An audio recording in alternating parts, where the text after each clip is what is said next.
खुलुमबाय गिबियावनो नायग्रो नोंथांमोनखौ बयखौबो चेनेलाव बरायना लाग्रोनाय जाबाय नोंथांमोननि थाखाय दिनै मोनसे गोनांथार भिडिअ लाबोनाय जादों आसा खालामदों नोंथांमोना बे भिडिअखौ बयबो जोबजासिम नायलांगोन होननानै आं नोंथांमोननिसिम बे भिडिअनि गेजेरजों अरुणोदय स्किमनि बागै माखासे गोनांथार आपडेट हरनो सानदों मानो होनोबा जोंहा आसामनि चिफ मिनिस्टार हिमन्त बिश्व शर्मा बिथाङा फैगौ फेब्रुवारिनि 20 तारिखआव सोरबादि नोंथांमोना अरुणोदय स्किमनिफ्राय 8,000 फैसाखौ मोननो हागोन बिनि बागै नोंथांमोननिसिम माखासे गोनांथार आपडेटखौ हरदों आरो नोंथांमोनखौ खावलायदोंबो आरो नोंथांमोना माखासे खामानिखौ मावनानै लानो थाखाय जाहाथे नोंथांमोना फैगौ फेब्रुवारिनि 20 तारिखआव गासिबो 8,000 फैसाखौ मोननो हायो दा बेनिखायनो आं नोंथांमोननिसिम बे भिडिअनि गेजेरजों माखासे आपडेटनि बागै खोन्थाहरनो सानदों बयबो नोंथांमोना भिडिअखौ जोबजासिम नायलांबानो जाबाय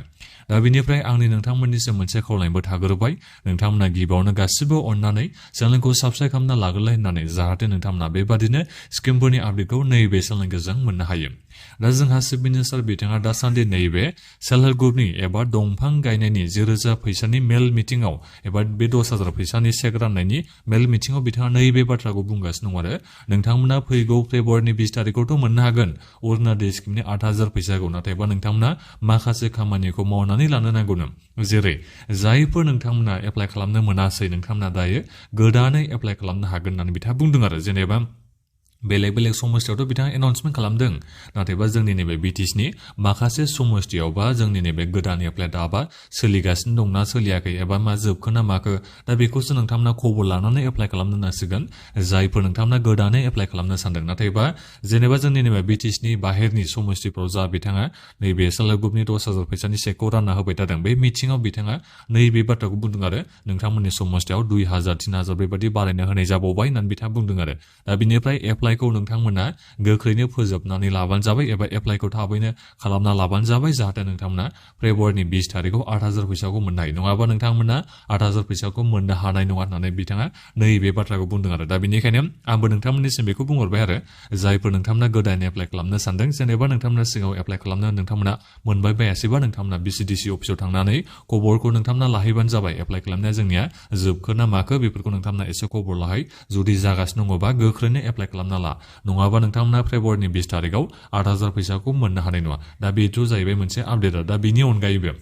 जायफोर नोंथांमोननिया नैबे 1250 फैसा नोंथांमोननियाव हाबाखै जायफोर नोंथांमोननिया एकाउन्टाव प्रब्लेम जानानै दङ दा नोंथांमोनाबो गासिबो खामानिखौ मावनानै लानो नांगोन थाबैनो अब्लासो नोंथांमोनाबो फेब्रुवारिनि 20 तारिखआव नैबे 8,000 फैसाखौ मोननो हागोन होननानै बिथाङा नोंथांमोननिसिम बुंहरदों आरो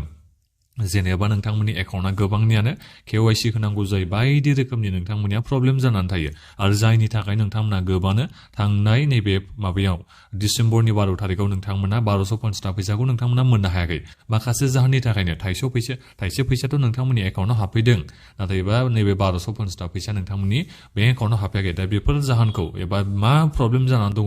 मा नोंनिया खामानि मावनांगौ जानानै दङ जायखौ नोङो मिथिना मोनाखै बेखौ नोङो मिथिना मोननो थाखायनो ब्लक अफिसाव नोंथांमोना थांनानै खौरां लाहैबानो जाबाय जाहाथे नोंथांमोना गोख्रैनो खामानिखौ मावनानै फोजोबनानै लानो हायो बिनिफ्राय नोंथांमोना फेब्रुवारिनि 20 तारिखआव जाहाथे 8,000 फैसाखौ मोननो हायो नङाबा नोंथांमोना 8,000 फैसाखौ मोननो हानाय नङा बेखौ नोंथांमोना मिथिना लाबानो जाबाय आरो बेजों लोगोसे आं नोंथांमोननिसिम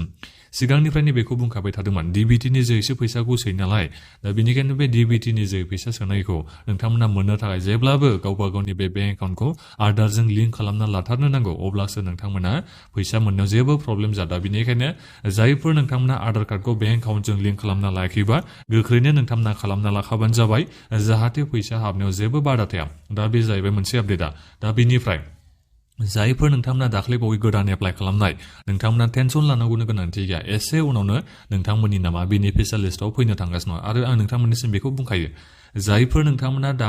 दाख्लैबावैसो सिगाङाव एप्लाइ खालामनाय गोदानै अरुणोदय स्किमनि थाखाय नोंथांमोना माने खबर लाबाय थाबानो जाबाय नोंथांमोना अफिसफ्राव थांनानै नोंथांमोना खबर लाहैबानो जाबाय मा अफिसाव थांनांगौ नोंथांमोना बेखौथ' बयबो मिथिखायो जानांगौ बबे जायगायाव नोंथांमोना थांनानै एप्लाइ खालामनाय बेहायनो नोंथांमोना खबर लानांगोन आंनि एप्लाइ खालामनाया रेजेक्ट जाखो ना मा जाखो आंनिया जागोन ना जादिया होनना नोंथांमोना खबर लानांगोन दा अब्लासो नोंथांमोना मिथिनो हागोन दा नोङो नैबे 8,000 फैसाखौ फैगौ फेब्रुवारिनि 20 तारिखआव मोननो हागोन होननानै नङाबा नोंथांमोना जेबो फात्ता मोननाय नङा दा बिनिफ्राय आरो माखासे जोंहा भेरिफिकेसन बायदि जोंहा खामानिबो जानानै फैयो एप्लाइ खालामबादि मोनगोन बेबोथ' नङा नालाय माखासे जोंहा आरोबाव भेरिफिकेसन बायदिसिना जोंहा खामानि थाबावो दा बेनिखायनो नोंथांमोना बेखौ खबर लाबाय थाबानो जाबाय जेनेबा नोंथांमोना जायफोर दाख्लैबाव एसे सिगाङाव एप्लाइ खालामनाय दा नोंथांमोननि नामा गिबियावनो बेनिफिसियारि लिस्टआव फैनो नांगोन दा बिनि उनाव नोंथांमोननि बेंक एकाउन्टआव थाइसे फैसा बेबादि सोहरगोन दा बेफोरखौ नोंथांमोना खबर लानांगोन गावबा गावनि बेंक एकाउन्टआवबो चेक खालामना नायनांगोन नोंथांमोननियाव फैसा थाइसेफोर हाबफैदोंना हाबफैयाखै बिनि बागै मानो होनोबा फैसा नैबे अरुणोदय स्किमनि फैसाखौ सोनायनि सिगाङावनो जायफोर नोंथांमोना गोदान एप्लाइ खालामनाय नोंथांमोना अरुणोदय स्किमनि फैसाखौथ' मोनफेराखै नालाय दा बेनिखायनो बिथांमोना टेस्टिं खालामगोन आरो नोंनि बे बेंक एकाउन्टआव फैसा थाइसे हाबफैगोन ना हाबफैया बेखौ दा बेनिखायनो नोंथांमोना बेखौबो चेक खालामना नाय बेंक एकाउन्टआव अरुणोदय स्किमनिफ्राय फैसा थाइसेया हाबफैगोन ना हाबफैयाखै बेखौ जायफोर नोंथांमोना दाख्लैबावसो गोदानै एप्लाइ खालामनाय नोंथांमोना आरो दा बेखौ नोंथांमोना मिथिना मोनबाय जानांगौ बेनिफिसियेल लिस्टआ बावैसोनि उनावनो फैनो थांगासिनो दङ नैबे फेब्रुवारि 20 तारिखनि सिगां नङाबा जाय फेब्रुवारि सोलायलांबाय नैबे जानुवारिनि 20 तारिखनि सिगांनो नोंथांमोना बेनिफिसियेल लिस्ट एबा नाम लिस्ट फैनायखौ नोंथांमोना नुनो मोननो हागोन दा बेनिखायनो नोंथांमोना एसे आपडेट थाबानो जाबाय जायखिजाया आसा दं आरो माने जानुवारिनि 20 तारिखहालागै नोंथांमोननि नामा बेनिफिसियेल लिस्टआव फैगोन ना फैयाखै जाखाङाखै बेखौ नोंथांमोना नायनो हानायनि सुबिदाखौ मोननो हागोन बायदि दा बेनिखायनो बयबो नोंथांमोना चेनेलाव आपडेट थाबानो जाबाय आं नोंथांमोननिसिम खोन्थाहरगोन बेनिफिसियेल लिस्टआ फैबानो दा बिनिफ्राय जायफोर नोंथांमोना नैबे अरुणोदय नैबे 2.0 नि जायफोर नोंथांमोना मोनगिरिमोन मुलाम्फा मोनगिरिमोन जायफोर नोंथांमोना फैसाखौ मोनाखै नोंथांमोनाबो सेम खामानिखौ मावनांगौ आरो नोंथांमोननि फैसा मोनैनि मोनसे गुबै जाहोनानो जाहैबाय नोंथांमोना नैबे अरुणोदय 3.0 खौ नोंथांमोना गोबाङै एप्लाइ खालामनो लायाखै एप्लाइ खालामाबो जागोन होननानै नोंथांमोना बेबादि सानदोंमोन नाथायबा बेबादि नङा होननानै नोंथांमोननिसिम बुंहरखादोंमोन जायफोर नोंथांमोना एप्लाइ खालामनाय नोंथांमोनाथ' निस्सय मोनदों जानो हागौ दा बेनिखायनो जायफोर नोंथांमोना नैबे अरुणोदय 1.0 अरुणोदय 2.0 नि जाय नोंथांमोना फैसाखौ मोनबाय थानो हायोमोन दायो नोंथांमोना फैसाखौ मोननो हायासैबा जेनेबा थांनाय डिसेम्बरनि 12 तारिखआव नोंथांमोना जायफोर फैसाखौ मोननो हायासै नोंथांमोनाबो ब्लक अफिसाव थांनानै गोख्रैनो खामानिखौ मावना लाहैबानो जाबाय जायफोर नोंथांमोना दिनैसिमबो ब्लक अफिसाव थांनानै खामानिखौ मावनानै लाहैयाखैबा नङाबा नोंथांमोना 8,000 फैसाखौ आन्दायनांगोन फेब्रुवारिनि 20 तारिखआव मालायफ्रा जेब्ला 8,000 फैसा मोननायखौ नोंथांमोना खोनागोन अब्ला नोंथांमोना बोरैबा मोनगोन दा बेनिखायनो खामानिखौ नोंथांमोना गोख्रैनो गावबागावनि ब्लकनि अफिसाव थांनानै मावना लाहैबानो जाबाय सोंहैबानो जाबाय आरो जेनेबा मानि थाखाय आङो फैसाखौ मोननो हायासै होननानै नोंथांमोना बुंहै थांनाय डिसेम्बरनि 12 तारिखआव आङो अरुणोदय स्किमनि फैसाखौ मोननो हायाखै होननानै नोंथांमोना बुंहैबानो जाबाय आंनाथ' गासिबो थिगानो गोजामोन आं सिगांनिफ्रायनो मोनबाय थानो हायोमोन होननानै नोंथांमोना बुंहैबानो जाबाय अब्लानो बिथांमोना नोंनि बे अरुणोदयनि माबाखौ नायगोन एकाउन्टखौ नायगोन बिनिफ्राय माबाफोर जुदि नोङो खामानिखौ मावनांगौ दङबा बिथांमोना नोंथांखौ खोन्थागोन दा बेखौ नोंथांमोना मिथिनो थाखायनोथ' ब्लक अफिसाव थांनांगोन आरो गासिबो डकुमेन्टसफोरखौ लाना थांखाजोबबानो जाबाय जाहाथे नोंथांमोना ओइफासिनो खामानिखौ मावनानै फैनो हायो दा बेखौ नोंथांमोना निस्सय खोनासंदों जानांगौ नोंथांमोना ब्लक अफिसाव थांनानै खबर लाहैथार होननानै आं नोंथांमोननिसिम बुंहरनाय जादों दा बिनि अनगायैबो नोंथांमोना सोरनियाबा नाम मिस्टेक जायो बायदि रोखोम जायो बेफोरखौबो नोंथांमोना ब्लक अफिसाव थांनानै खबर लायोबा नोंथांमोना खामानिखौ मावनानै लानो हागोन जेबो नोंथांमोना टेनसन लानांगौ गोनांथि गैया दा बेनिफ्राय रेशन कार्ड गोनां नोंथांमोनाल'सो अरुणोदय स्किमनि थाखाय एप्लाइ खालामनो हायो नोंथांमोना बेखौथ' बयबो मिथिखागौआनो आं नोंथांमोननिसिम बेखौ बुंहरनायनि मोनसे रिजन दङ नोंथांमोना गोबां बुंहरो आरो रेशन कार्ड गैयाबा अरुणोदय स्किमनि एप्लाइखौ खालामनो हागोन होननानै रेशन कार्ड गैयाबा नोंथांमोना अरुणोदय स्किमनि मुलाम्फा मोननो हाया नोंथांमोना एप्लाइ खालामनो हाया आरो बेनिफ्राय मोनसे रेशन कार्ड जेनेबा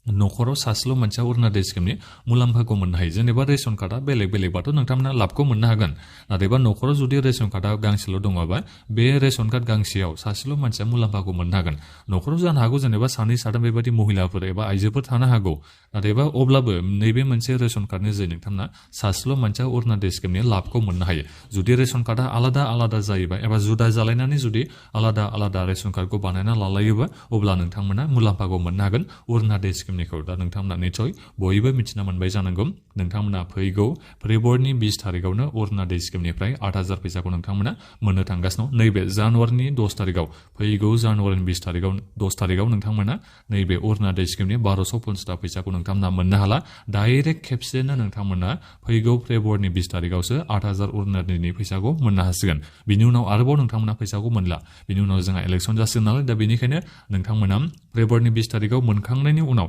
डाइरेक्ट मे मासनिफ्रायसो नोंथांमोना अरुणोदय स्किमनि जोहै मासाव फैसाखौ मोननो हासिगोन दा बेखौ नोंथांमोना निस्सय बयबो मिथिना मोनबाय जानांगौ दा बेखिनियावनो नोंथांमोना दानिया माबाफोर नोंथांमोना सोंनांगौ दङबा भिडिअनि कमेन्ट बक्सआव नोंथांमोना कमेन्ट खालामबानो जाबाय आरो बे भिडिअखौ नोंथांमोना गासिबो मानसिफोरनो शेयार खालामना होबानो जाबाय जाहाथे गासिबो मानसिफ्रा नैबे आपडेटनि बागै मिथिनो हायो दा बेखिनियानोमोन गोजोन्थों